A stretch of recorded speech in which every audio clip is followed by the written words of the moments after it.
If you're hunting monsters, you need the right weapons, and probably the easiest weapon in the monster hunter's arsenal is the good old-fashioned vampire stake. They're probably the easiest to make. All you need to do is find a good stick and carve into a point. I'm using my buck field knife, itself a good tool to keep in the monster hunter's kit. We start by just removing the bark and then carve until we have a good point. While I work, let's consider why vampire stakes are considered the tool of choice against vampires. There are a lot of ways to kill vampires in different mythologies. Beheading often works. Burning them might work. They're considered vulnerable to sunlight and holy objects and repelled by garlic. But the most famous of all vampire killing tools is the venerable wooden stake through the heart. Why, though, do we use a wooden stake? It seems like putting any kind of a stake through the heart ought to kill just about anything, so why doesn't metal kill a vampire? As with most monster killing techniques, it's all about the history, and the reasons for using a wooden stake are probably both practical and mythological. Let's start with the practical. There was a time when people were genuinely afraid of vampires. They were afraid that their deceased loved ones or neighbors might rise from the grave to feed on the living. In order to prevent this, corpses were sometimes nailed into their coffins. Alternatively, stakes might be planted in the ground to impale anyone rising from the grave. Either way, the stake would be abandoned. It only made sense to use wood under such circumstances. Let's face it, wooden stakes are cheap. Yes, collectors of novelty monster hunting equipment might spend a few dollars on fancy handcrafted stakes meant for display, but if you're killing vampires, all you really need is a stick and a few minutes to carve the point. Metal costs more. Yeah, these days you can get a large steel or iron spike for a few dollars, but even today wood is cheaper. And back in the day, even more so. Let's just say that if I were to abandon something in a grave, I'd rather lose a wooden stick that I can easily replace than the knife that I used to carve it. In time, the wooden stake itself became part of the mythology, to the extent that some even considered different woods to be more appropriate for the task. Of course, there's a practical element to this as well, since some woods are harder and others are softer, but more mythological reasons began to surface. Some considered the wood to be symbolic of nature and thus particularly effective against an unnatural evil.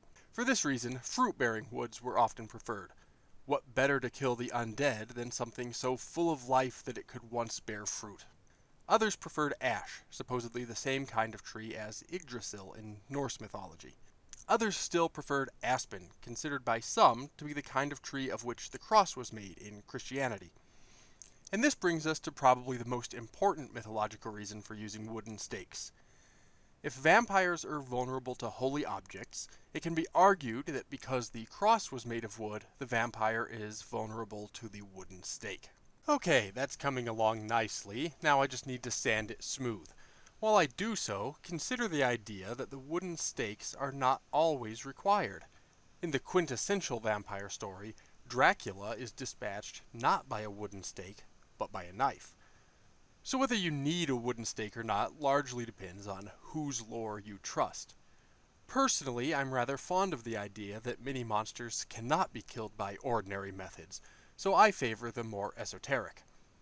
Though I suppose if I were ever cornered by a vampire and I had one of my knives but not one of my stakes, I wouldn't hesitate to give it a try.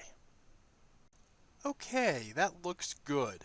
In fact, that's as much as you need to do to make a perfectly serviceable stake. I like to go one step further though, so I'm going to put on a layer or two of varnish. And here's a little tip of my own devising.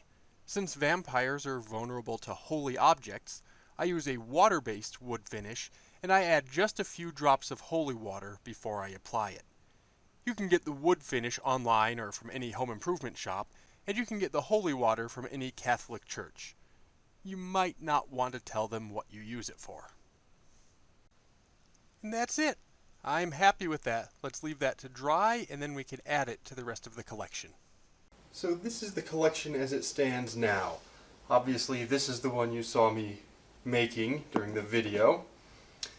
These two I made just to demonstrate the simplicity of the process, just by whittling down the ends of some wooden dowels. This one I like because it's a nice thicker steak.